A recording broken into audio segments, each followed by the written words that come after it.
ఇది ఒక love story కాదు, ఇది ఒక తల్లి గుండె పగిలిన కథ. చెట్టంత కొడుకే పోయాడు, మేము ఎట్లా బతుకుతామమ్మా?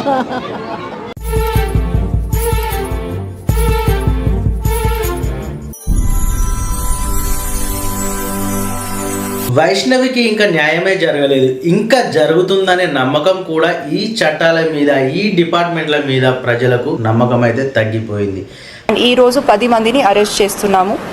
ఈ details of the accused persons ఎవరున్నారో. ప్రేమ ఇద్దరిది, కానీ ప్రాణం మాత్రం ఒక్కరిదే తీసేశారు. ఒక అమ్మాయిని ప్రేమించాడు అన్న కారణంతోనే యువన్ అనే బీటెక్ విద్యార్థిని ఇంత దారుణంగా చంపేస్తారా? సిగ్గుండాలి మీకు. ఒక ప్రాణాన్ని తీసే హక్కు మీకు ఎవరిచ్చారు? ప్రేమ ఇద్దరి ఇష్టంతో జరిగింది కదా, అయితే తప్పు ఒక అబ్బాయిదేలా అవుతుంది? ఒకరి ప్రాణం తీస్తే సమస్యలు ముగుస్తాయా? ఒక తల్లి కడుపు కోత అంటే ఏమిటో తెలుసా మీకు?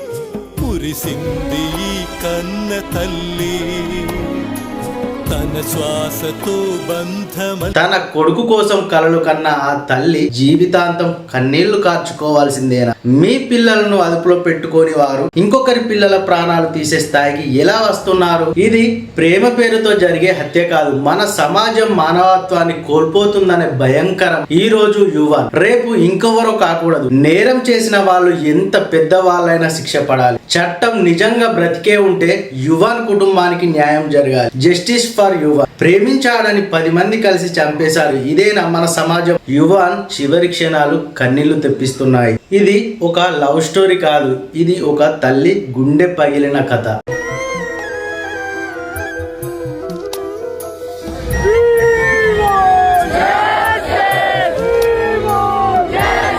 ఒక అబ్బాయి తనకి నచ్చిన అమ్మాయిని ప్రేమించాడు. ఆ ప్రేమే చివరికి అతని ప్రాణాలు తీస్తుందని అతను ఊహించి ఉండడు. సికింద్రాబాద్ లోని చిలకలగూడలో జరిగిన ఈ ఘటన ఒక కుటుంబాన్నే కాదు, మొత్తం తెలుగు రాష్ట్రాల ప్రజల మనసులను కదిలించింది.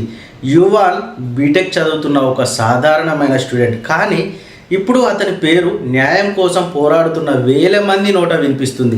ఇది కేవలం ఒక హత్య కాదు, ప్రేమ పేరుతో మనుషులు ఎంత క్రూరంగా మారుతున్నారో చూపించే భయంకరమైన నిజం. యువన్ ఒక అమ్మాయిని చాలా సంవత్సరాలుగా ప్రేమిస్తున్నాడని చెబుతున్నారు. ఇద్దరు ఒకరినొకరు ఇష్టపడ్డారు అని చెప్తున్నారు. కానీ ఆ ప్రేమను అమ్మాయి కుటుంబం అంగీకరించలేదంట. హెచ్చరికలు వచ్చాయి, దూరంగా ఉండమన్నారని, భయపెట్టారని కూడా మనకై చెప్తున్నారు. కానీ ఒక రోజు చిలకలగూడలో తన ఫ్రెండ్స్ దగ్గర ఉన్న యువన్ పై ఒక్కసారిగా దాడి జరిగింది. బైకులపై వచ్చిన కొంతమంది కత్తులతో అతన్ని చుట్టుముట్టారని చెబుతున్నారు. పాపం ఒక్కడు యువన్ భయంతో పరిగెత్తాడు, ప్రాణం కోసం పరిగెత్తాడు. కానీ వదలలేదు వాళ్ళు. రోడ్డు మీదనే వెంటాడి చాలా దారుణంగా దాడి చేశారు. చివరికి రక్తపు మడుగులో పడిపోయాడు యువన్. ఆలోచించండి, ఒక తల్లి తన కొడుకుని ఇంజనీర్ అవుతాడని కలలు కంటుంది, కానీ అదే కొడుకు శవంగా ఇంటికి వస్తే ఆ తల్లి పరిస్థితి ఎలా ఉంటుందో ఊహించగలరా? ప్రేమించాడు, అది అతను చేసిన అంత పెద్ద నేరమా? ఒకరి ప్రాణం తీస్తే పరువు నిలుస్తుందా?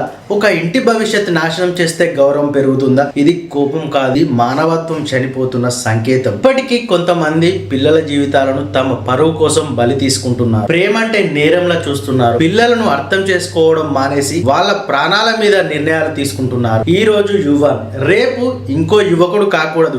ఇలాంటి ఘటనలు ఆగాలి అంటే నేరం చేసిన వాళ్ళు ఎంత పెద్ద వాళ్ళైనా కఠినంగా శిక్ష పడాలి. యువన్ తిరిగి రావడం అసాధ్యం, కానీ అతనికి న్యాయం జరగడం మాత్రం అవసరం. ఒక అమాయక ప్రాణం ఇలా రోడ్డు మీద ముగిసిపోవడం చూసి కూడా చట్టం మౌనంగా ఉంటే ప్రజలు న్యాయం మీద నమ్మకం ఎలా పెంచుకుంటారు? యువన్ కోసం, అతని తల్లి కన్నీళ్ల కోసం ఇకపై ఇంకో ప్రాణం ఇలా పోకూడదనే ఆశతో మనందరం ఒక మాట చెప్పాలి. Justice for Yuvan.